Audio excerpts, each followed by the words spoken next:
കൂടുതൽ വാർത്തകളും വീഡിയോകളും കാണാൻ ഈ ചാനൽ സബ്സ്ക്രൈബ് ചെയ്യുക. കൂടെ ബെൽ ബട്ടൺ അമർത്തുക. നമസ്കാരം. ഉത്രാട നക്ഷത്രത്തിൽ ജനിച്ചവർ തങ്ങളുടെ സാമ്പത്തിക ഉന്നമനത്തിന് വേണ്ടിയും മറ്റ് തടസ്സങ്ങളൊക്കെ നീങ്ങുന്നതിന് വേണ്ടി എന്തൊക്കെ കർമ്മങ്ങളാണ് അനുഷ്ഠിക്കേണ്ടതെന്ന് നോക്കാം. അവിട്ടം, പൂരോരുട്ടാതി, രേവതി, ധനുക്കൂറിലെ ഉത്രാടം, ആദ്യപാദം, കർക്കിടകക്കൂറിലെ പുണർദം നക്ഷത്രം. പുണർദം കർക്കിടകക്കൂറിൽ വരുന്നവരുമായിട്ടുള്ള അവസാന പാദ പൂയം, ആയില്യം ഇങ്ങനെയുള്ളവരൊക്കെ ആയിട്ടുള്ള ആ ഒരു സാമ്പത്തിക ക്രയവിക്രയങ്ങള്, കൂട്ടു ബിസിനസ്സുകള്, മറ്റു വീഴ്ചകളൊന്നും ഈ ഉത്രാട നക്ഷത്രക്കാർ ചെയ്യാതിരിക്കുന്നത് വളരെ ഗുണപ്രദമാണ്.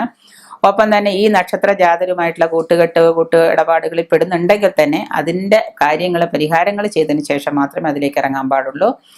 ചൊവ്വ, വ്യാഴം, ബുധൻ ഈ ദശാകാലങ്ങൾ, ചൊവ്വയും വ്യാഴവും ബുധനും ദശാകാലങ്ങൾ ഈ ഉത്രാട നക്ഷത്രക്കാർക്ക് ദോഷമുളവാക്കുന്നതാണ്.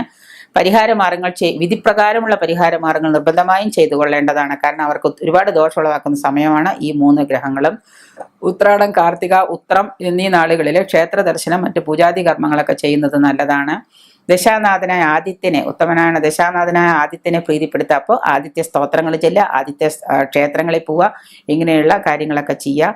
ഞായറാഴ്ച വ്രതം എടുക്കുന്നതും ആദിത്യ സ്തോത്രം ജപിച്ചുകൊണ്ട് നടക്കുന്നതും നല്ലതാണ്. ഞായറാഴ്ച വ്രതം എടുക്കുന്നത് ധനസമ്പത്ത് വർദ്ധിക്കാൻ ഉത്രാട നക്ഷത്രക്കാർക്ക് നല്ലതാണ്.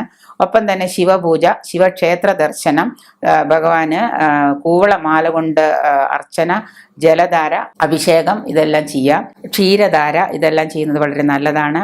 ഒപ്പം തന്നെ ഞായറാഴ്ച ദിവസം ഭഗവാന് ക്ഷീരധാര ചെയ്താൽ ഉത്രാട നക്ഷത്രക്കാർക്ക് ഒരുപാട് സാമ്പത്തിക ഉന്നമനം ഉണ്ടാവുമെന്ന് പറയപ്പെടുന്നുണ്ട്.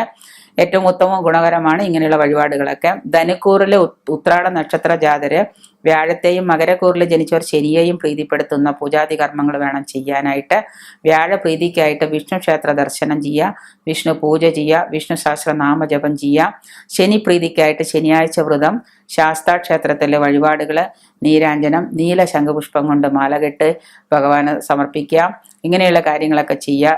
കറുപ്പ്, കടും നീല നിറം, ശാസ്താവിന് ഇഷ്ടപ്പെട്ട നിറമാണ് കടും നീല നിറം, കറുപ്പ് ഇങ്ങനെയുള്ള വസ്ത്രങ്ങളൊക്കെ ധരിക്കുന്നത് ഈ ഉത്രാട നക്ഷത്രത്തിൽ ജനിച്ചവർക്ക് വളരെ ഗുണകരമാണ്.